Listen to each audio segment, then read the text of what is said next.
안녕하세요. 혼자서 가는 자유여행을 좋아하며 캐나다에 살고 있는 심심한 탱자입니다. 이탈리아 여행 중 방문했던 피렌체에 있는 우피치 박물관은 정말 대단했습니다. 대표 작품들을 몇 개 골라서 하나씩 소개해보고 있는데 이번 편은 레오나르도 다빈치의 동방박사의 경배를 감상해 보겠습니다. 우피치 박물관의 전반적인 이야기는 우측 상단의 흰색 링크를 클릭하시면 보실 수 있습니다. 레오나르도 다빈치는 1452년 이탈리아의 빈치라는 마을에서 유명한 가문의 법률 공증인인 아버지와 농민이었던 어머니 사이에서 사생아로 태어났습니다. 다빈치는 조부모 밑에서 빈둥거리며 살다가 14살에 피렌체로 옮겨와 아버지랑 살게 되는데 다빈치의 재능을 알아본 아버지는 그의 절친이며 당시 피렌체 저명한 화가였던 베로키오의 공방에서 도제 수업을 할 수 있도록 주선해 주었습니다. 당시 베루키오 공방은 산드로 보티첼리, 도메니코 기를란다요, 피에트로 페루치노 등 훌륭한 예술가를 배출하는 소위 잘나가는 공방이었습니다. 다빈치는 1475년경 스승 베루키오가 제작하던 그림 그리스도의 세례에 조수로 참여하다가 꼬마 천사 부분을 완벽하게 그려 넣으면서 그의 실력을 인정받게 됩니다.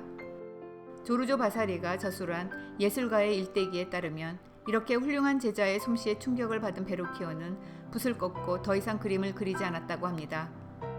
당시 피렌체에서 활동하던 대부분의 인문학자와 예술가들은 로렌조 데 메디치의 후원을 받았으나 르네상스의 천재였던 레오나르도 다빈치는 제외되었습니다. 주문받은 일감을 미완성으로 남겨두는 일이 잦아서라기도 하고 동성애자로 몰렸기 때문이라고도 하는데 아무튼 메디치가는 다빈치를 등용하지도 않았고 작품을 의뢰하지도 않았습니다. 메디치가로부터 홀대를 당하며 궁핍한 생활을 하던 다빈치는 29세이던 1481년 피렌체 부근 스코페토에 있는 아우구스티노해의 산 도나토 수도원의 제단화로 사용될 동방박사의 경배를 단독으로 주문받았습니다. 작품 대금도 형편없이 적고 재료비도 본인이 부담해야 하는 등 불공정한 계약이었지만 생활이 어려웠던 터라 의뢰를 받아들이고 제작에 착수합니다. 그러나 1년 후 1482년 밀라노의 세력가였던 루도비코 스포르차 공작에게 지원 요청한 것이 받아들여지면서 밀라노로 떠나게 되어 동방박사의 경배는 또 미완성으로 남겨집니다. 2002년 우피치는 복원이 가능한지 여부를 놓고 논쟁이 계속되던 동방박사의 경비에 대한 결론을 내리기 위해 마우리치오 세라치니에게 감정평가를 의뢰했습니다. 세라치니는 의학을 공부했지만 30년 가까이 예술작품을 감정하는 엔지니어로 일했습니다. 고해상도 디지털 스캔과 적외선 진단 기법 등을 동원하여 작품을 살피던 세라치니는 우리가 보는 최종 그림과 바탕에 깔려있는 채색하기 전의 스케치와는 다르다는 사실을 밝혀냈습니다. 다빈치가 그린 스케치 위에다가 후세에 누군가가 갈색 페인팅으로 색칠을 입혔고 그 과정에서 다빈치의 그림이 훼손되었음을 발견했습니다. 세라치니의 덧칠 보고를 들은 우피치는 충격에 휩싸이고 미술 전문가들과 많은 논쟁과 토론을 거치면서 보고는 진행하지 않기로 결정을 내리고 우피치의 자랑이었던 동방박사의 경배는 전시실에서 보관 창고로 보내집니다. 소설가 댄 브라운의 베스트셀러이자 영화로도 화제의 중심이었던 다빈치 코드에서 이런 내용을 실명과 함께 다루면서 프리메이슨의 멤버였던 다빈치가 그림 속의 비밀스런 내용을 상징적으로 담아 놓았는데 이를 저지하려는 세력이 덧칠로 뭉개버렸을지 모른다는 음모론적인 해석을 하면서 흥미를 더하기도 했었습니다. 그러나 세라치니가 TV 프로그램에서 설명한 그의 해석은 이와는 다릅니다. 전통적인 방식으로 그려진 그림을 원했던 산 도나토 수도원은 다빈치의 동방박사의 경배에 놀라고 충격을 받습니다.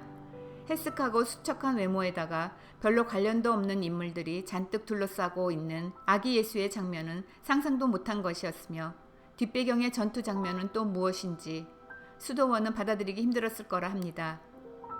수도원은 다빈치의 스케치를 창고로 넣어버렸고 얼마 후 다빈치 작품들의 가치가 상승하면서 팔아서 돈이나 벌어볼 요량으로 알려지지도 않은 작자들이 다빈치의 스케치 위에 색칠을 더하며 나름대로 그림을 완성해가는 작업을 했던 것으로 추측했습니다. 동방박사의 경배는 2011년 복원에 착수하여 2017년 드디어 새롭게 단장을 하고 우피치 미술관의 모습을 드러냈습니다.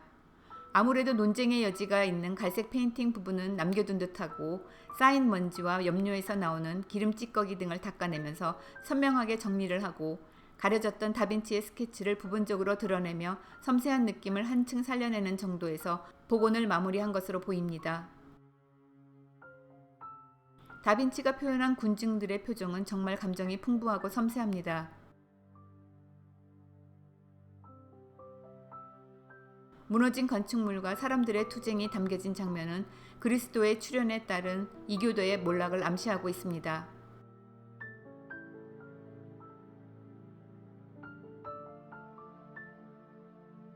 세라치니가 강아지 텐트냐 뭐냐 하면서 투덜거린 조잡한 산들이 들어서 있고 채색이 엉망으로 더해져서 안타깝게도 스케치의 대부분이 가려져 있는 장면입니다.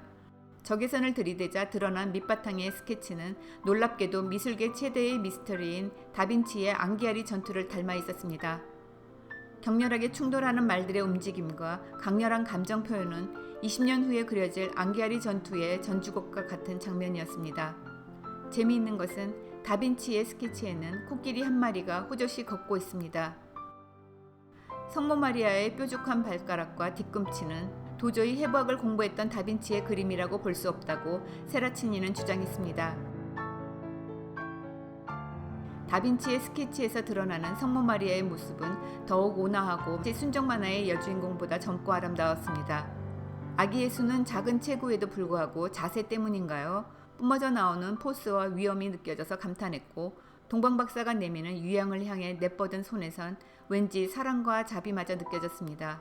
놀랍고 감동적이라서 다른 작가들의 동방박사의 경배를 여러 개 뒤져봤는데 다들 엄마 무릎에 앉은 아기의 모습이 대부분이었습니다. 무릎 꿇은 3명의 동방박사를 비롯하여 주변 사람들의 자세와 표정 그리고 시선과 작은 손짓마저도 풍부한 표현과 의미가 담겨 있었고 하나하나 따라가다 보니 저도 경배를 드리는 심정이 되었습니다.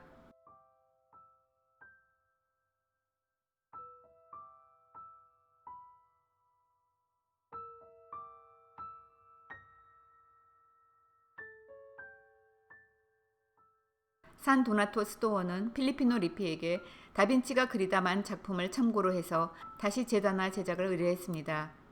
필리피노 리피가 그린 제다나도 우피치 미술관에 전시되고 있습니다. 2002년 뉴욕타임스와 인터뷰에서 세라치니는 어떻게 그 오랜 세월 동안 많은 감정가들은 다빈치가 하지도 않은 작업을 놓고 찬사를 보내왔는지 의아해했습니다. 당시 우피치 서점에서 판매하는 책자에는 동방박사의 경배는 미완성이지만 오히려 진행 상태가 드러나 있어서 스케치와 색채 간의 놀라울 정도의 대조와 밸런스를 이루고 있음을 발견할 수 있었고 점차 완성되어가는 과정에서 다빈치의 정신적 기술적 비밀을 엿볼 수 있다고 적혀 있었다고 합니다. 뭐가 진실인지 아직도 명확하지 않은 걸까요? 제가 우피치에서 구입한 가이드북에는 세라치니가 발견한 밑그림에 대한 언급은 없었습니다. 진실을 밝히기도 쉽지 않겠지만 한편에서는 진실이 드러나기를 원치 않는 이들도 있을 수 있겠지요. 예술과 과학의 접목으로 가능한 한 진실이 제대로 드러나는 세상이 되었으면 좋겠습니다.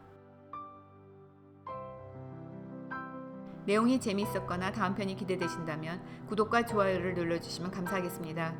감사합니다.